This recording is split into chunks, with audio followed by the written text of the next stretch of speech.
Welcome back everyone to Pontos Fathom Hobbies. This is our unboxing review video for a Game of Thrones Catan Brotherhood of the Watch. So this is a real cool extension to all of my other Game of Thrones board games. I also like playing Catan, and just kind of go through this quickly.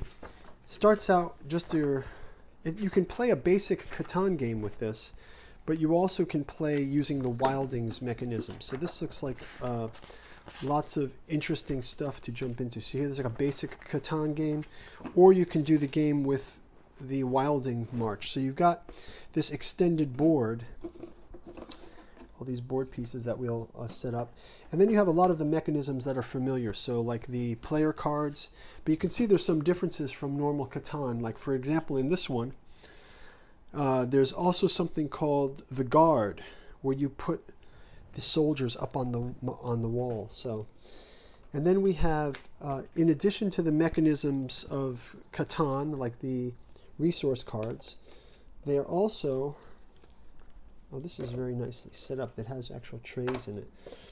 This is put up by Fantasy Flight. You've got the normal resources, but then we have these cards. You know, we have the standard standard cards that we have in Catan, which are sort of like the resource cards. But then there's development cards. But then we also have these character cards. So for example, you can have Melisandre, the Red Priestess, Jorah Mormont, Benjen Stark, Corin Halfhand, Othel Yarwick, Sir Alistair Thorne, Samuel Tarley, Bowen Marsh, Mance Radar, Yorin, and Ygritte the Wilding. Notice how there's no Jon Snow in this. That's because Fantasy Flight puts Jon Snow in the expansion set for Game of Thrones Catan Brotherhood of the Watch, which I'll probably also pick up. But and then you can see some great artwork on the tiles. The tiles have got the snow backside, and also all of the different areas of what they're calling the Catan board in this game is the gift. So in Game of Thrones lore, the gift is sort of like that region south of the wall. Then we have this other mechanism, which are these wall pieces. So the wall gets set up across the, so you have basically the setup, it'd be, you have your Catan board, then the wall goes across it, and then the Wildings can kind of come from their camps, from the north, they come south. So so it's very fun. And then we have tons of minis. So we've got our factions. Black is the favorite, of course, because they're crows. Red, blue, yellow, and black. And then you've got the normal number pieces we have in Catan, and also the longest road, largest patrol, and longest road. Largest patrol is like biggest army. But then we have these additional minis, which are the Wilding minis. So here we've got 3 flavors of Wildings. You've got giants. You've got just Wildings, like Wilding Raiders with an axe. And then you've got ice climbers who can climb the wall, and they all have different functions in the gameplay. One interesting thing is that among the raider types, we've got the special raider icon, which is actually Tormund the thief. So Tormund acts as the thief in this one. He's infiltrated the camps of the Brotherhood of the Watch. And other than that, you start to play the hero cards. To progress the Wilding advance. Then there's this last mechanism, which are these campfire mechanisms, which this is the way you decide which Wilding will move which way. So there's 3 Wilding camps. There is the 3 Wilding camps are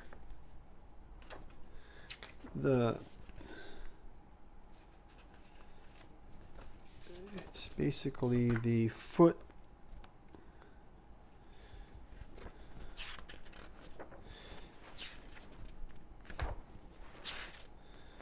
So you have the regulars, the climbers, and the giants.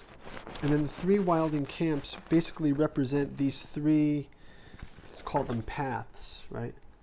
So you've got the sled path, you've got the foot path, and you've got the other one is the hut path, right? So depending on which piece you get a path and a kind of wilding.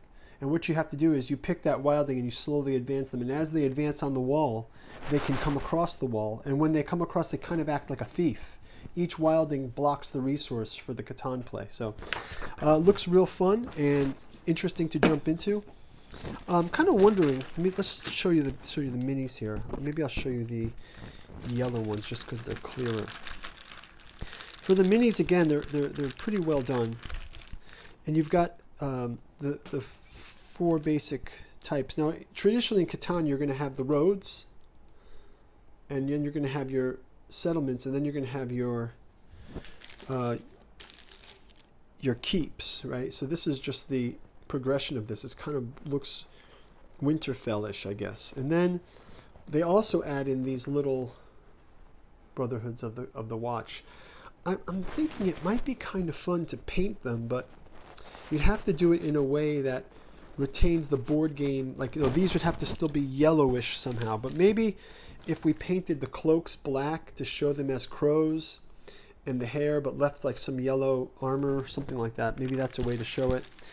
And maybe you could do the same thing with the roads, where if you left some yellow on the sides but made the road color like ice and snow or something, that might be a way to paint it.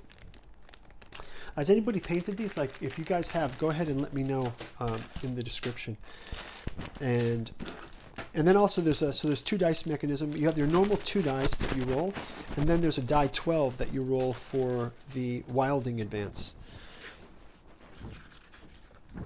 So let's see if there's any flavoring text in this. So some of the powers of the different characters. So for example, Melisandre, she can manipulate development cards. So on her turn, when you buy a development card, substitute one of the 3 resources. So that's pretty powerful. Ygritte, after you roll, you can return a wilding in the gift back to the Frostfangs. So the Frostfangs are the region of the wildings in the north. Another one here is Yoren. He can discard 1 Ranger Patrol card that you've already played and build a guard for free. So they can put a guard on the wall. So, of course, as a Brotherhood of the Watch. Then there's Mance Radar, King Beyond the Wall. After resolving your production roll, look at the hand of the resource cards of one opponent, and you can take 1 resource card of your choice. So that's a cool one. Bowen Marsh, you exchange a single resource with a supply at a 1-to-1 rate.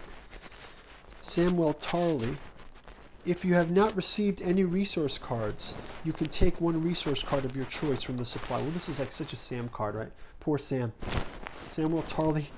It's like, if one of the things that always happens in the doldrums of Catan, right? If you're playing Catan and you just get bad roll after bad roll after bad roll, this is the card against it. You can get a free resource if you don't have an income. And the idea, the way the mechanism of these cards works, is say you play Samwell, you can actually turn him over and play him again. Or you can return him to the pool, and then the next time you can get a new character. And so on for the rest of the characters. You got Benjen Stark, the first Ranger. Remove 1 wilding from the clearing or camp and return it to the Frostfangs. Jor Mormont. Dismand 1 resource card from 1 to 2 players. So lots of different new dynamics in this gameplay. So really looking forward to doing a live play of this, doing a recording game of this. So if you guys could ring the bell, like and subscribe. Hopefully I've earned your likes and subscribes. If not, this could be your day. I will notify you when we're going to launch a game of Thrones Catan Brotherhood of the Watch, and we'll let you know when that game goes live. So thanks a lot for watching. Hope it was interesting, and looking forward to playing this game in the future. Talk to you guys soon. Bye-bye.